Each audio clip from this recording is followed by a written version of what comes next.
série Prépa Glow Up, la série qui vous aide à passer votre été en toute sérénité entre vos 2 années de prépa. J'espère que vous allez bien, que votre été se passe bien, que vous vous sentez confiant, que vous êtes toujours aussi motivé, parce que moi je suis motivée pour vous. Dites-nous en commentaire comment vous vous sentez, si vous avez besoin qu'on vous envoie de la force, on vous en enverra, donc dites-nous tout ça en commentaire. Aujourd'hui, je voulais voir avec vous le thème des entretiens de personnalité. C'est un de mes thèmes préférés. Et je voulais voir ça avec vous maintenant parce qu'en fait, l'été entre les 2 années de prépa, c'est le meilleur moment pour préparer ces entretiens. Parce que ces entretiens de personnalité, ils ont un énorme coefficient au concours. Je vous mets ici les coefficients pour que vous vous rendiez compte à quel point c'est important ces entretiens. Le souci, c'est que pendant la 2e année, on n'a pas beaucoup de temps. On a déjà beaucoup de choses à faire dans chaque matière et du coup, c'est vraiment quelque chose qu'on néglige alors que les entretiens de personnalité peuvent vous sauver dans votre concours. Donc vraiment, à ne pas négliger et on va voir aujourd'hui comment préparer ça cet été. Le premier conseil que je peux vous donner, c'est le même conseil dans toutes les matières, c'est de reprendre vos entretiens passés,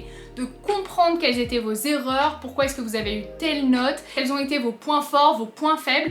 Comme dans toutes les matières, on ne progresse qu'à partir de ces erreurs, donc c'est vraiment important de comprendre pourquoi vous avez eu telle ou telle note. Je sais que c'est pas facile, que si on n'a pas eu une super note, c'est un peu une expérience désagréable, mais c'est super important parce que c'est là où vous allez vous rendre compte de votre marge de progression. Par exemple, moi j'ai eu de très bonnes notes dans tous mes entretiens pendant mes 2 ans. Juste une fois, ça s'est pas bien passé du tout. J'ai eu 12 alors que d'habitude j'avais vraiment des très bonnes notes. J'étais trop déçue parce que c'est vraiment ma matière forte, j'avais que des 20 ou des 19 et là avoir ce 12, ça m'a vraiment affectée personnellement. Et du coup j'ai préféré faire du déni de ça pendant très longtemps. Et du coup quand on m'a rendu ma grille d'évaluation, je l'ai mis dans un placard, je l'ai plus regardé parce que vraiment j'avais l'impression que c'était la faute de jury et pas de ma faute, que ça s'était pas bien passé, je trouvais que eux avaient mal géré la chose. Et en fait c'est au moment des oraux que j'ai ressorti cette grille et que j'ai fait l'effort de vraiment comprendre pourquoi ça s'était passé comme ça et je me rends compte qu'en fait on m'avait enfermée dans un personnage et plus l'entretien avançait, plus je m'enfermais dedans. Et en fait, il aurait fallu que j'arrive à en sortir, que je fasse l'effort d'en sortir et que je sois lucide pendant mon entretien. Et j'ai pas réussi à le faire sur le moment, mais le fait de m'en rappeler, j'ai vu à quoi ça ressemble et ça m'a énormément aidé au moment des oraux. Donc faites pas comme moi, faites-le bien avant, revoyez vos erreurs bien avant et ça va vraiment vous aider pour le jour J. Le 2e conseil, c'est de demander à vos proches, donc votre famille, vos amis proches, ce qu'ils pensent de vous, quels sont vos défauts, quelles sont vos qualités, vos traits de caractère particuliers, des histoires de quand vous étiez petit, quel métier vous vouliez faire, quel type de personne vous êtes en situation de stress, en situation d'adaptation extrême. Enfin tout ça, c'est super important de collecter l'information de l'extérieur parce que souvent ils en savent beaucoup mieux sur vous que vous-même, donc c'est hyper intéressant, c'est une bonne base de travail. Par exemple moi, quand j'ai demandé à mes meilleurs amis ce qui me caractérisait le plus, ce qui est sorti c'est que j'étais très engagée, une personne très engagée. Et c'est un mot que j'avais jamais utilisé pour me caractériser, l'engagement, alors qu'en fait une fois qu'elles me l'ont dit, mais c'était une évidence. Et moi j'avais beau chercher ailleurs en fait, alors que l'engagement c'est vraiment un mot qui me définit parfaitement et c'est même devenu un de mes piliers pour mes présentations en entretien parce que vraiment engagement, il n'y a pas mieux. Un truc que vous pouvez faire si vous voulez vraiment aller dans l'extrême, c'est de faire un petit questionnaire anonyme que vous pouvez envoyer sur les groupes de famille, sur vos groupes de famille, sur vos groupes de meilleurs amis pour qu'ils puissent répondre anonymement parce que c'est vrai que c'est pas évident de dire la vérité en face de vous. Du coup à travers un questionnaire, ils seront peut-être plus à l'aise de vous lister ce qu'ils pensent vraiment de vos défauts, de vos qualités en toute sincérité. Donc ça c'est une bonne base de l'extérieur. Maintenant c'est à vous de faire votre introspection.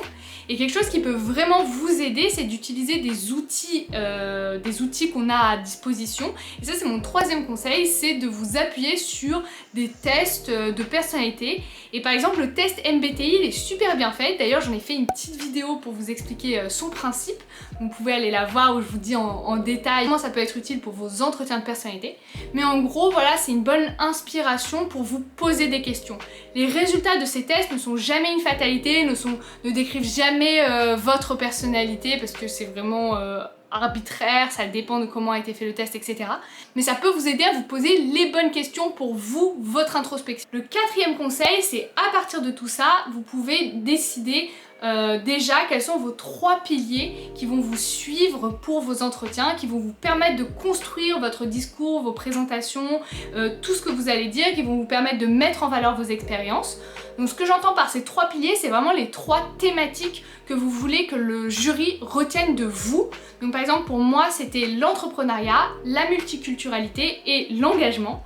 Et vraiment ces 3 piliers, je les ai utilisés pour parler de toutes mes expériences, de parler de ma personnalité, de parler de ma motivation pour intégrer cette école. Et ça, vous pouvez dès à présent les choisir, quitte à les modifier plus tard, mais avoir déjà une bonne base solide avant d'entrer en 2e année. Mon 5e et dernier tip, c'est de vous renseigner sur les écoles, parce que c'est vraiment quelque chose qui prend beaucoup de temps et en 2e année, on n'a pas la tête à ça. Donc vous pouvez dès à présent chercher des infos sur les sites internet des écoles, lire des articles sur ces écoles, échanger avec des étudiants qui sont dans ces écoles pour mieux vous y projeter et dénicher les infos qui vont vraiment fitter avec votre personnalité. Parce que ça va vous permettre de vous motiver à intégrer ces écoles, ça va vous donner vraiment cette énergie pour vous battre en 2e année. Et puis aussi ça va vous permettre de faire des entretiens cohérents parce que vous savez pourquoi vous voulez intégrer cette école et pas une autre. Il n'y a vraiment rien de pire que d'être dans un entretien et qu'on nous demande pourquoi cette école et pas une autre et qu'on n'a aucune idée.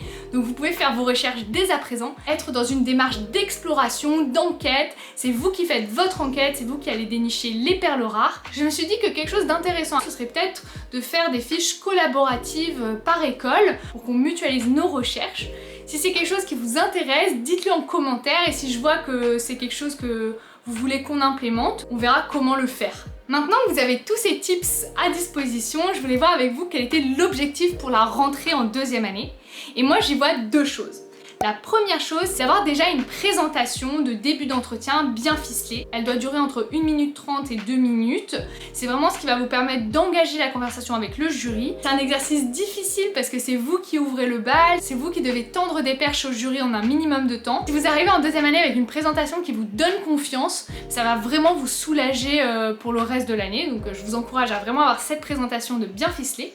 Et la deuxième chose que vous pouvez faire, c'est de vous faire un petit porte-vue d'entretien parce que j'imagine que vous êtes déjà super bien organisé dans toutes les matières, sauf peut-être l'entretien. L'entretien, c'est quelque chose qu'on fait 1-2 fois dans l'année et puis ensuite qu'on met au placard. Du coup, c'est difficile d'avoir une continuité dans tout le travail que vous faites. Et du coup, je vous encourage à avoir un porte-vue d'entretien. Moi, j'ai un porte-vue... Moi, j'avais un petit porte-vue où j'y mettais toutes mes fiches avec mes notes sur mes expériences, des phrases qui m'ont marqué, de la méthodologie. Voilà. J'y ai aussi mis les grilles d'évaluation des écoles pour avoir en tête ce qu'ils mesurent à l'oral en fait, et mes grilles d'évaluation des entretiens blancs que j'ai déjà passés pour avoir sous les yeux mes axes d'amélioration. Vous pouvez aussi y mettre le questionnaire ESCP, parce qu'à l'ESCP, lors de votre entretien, vous devez donner un questionnaire, c'est la seule école qui demande ça, un questionnaire à remplir de 4-5 questions je crois. Donc vous pouvez déjà un petit peu préparer ce que vous voulez mettre dans ce questionnaire. Votre rapport de stage si vous faites un stage entre les 2 années. Vous pouvez aussi y mettre vos fiches avec vos recherches par école. Et voilà, avoir ce petit porte-vue d'entretien qui vous suit en 2e année et surtout au moment des oraux, vous avez déjà tout à disposition et prêt à majorer ces entretiens. Et enfin, la dernière chose que je voulais vous dire dans cette vidéo, c'est le petit conseil un peu pratico-pratique.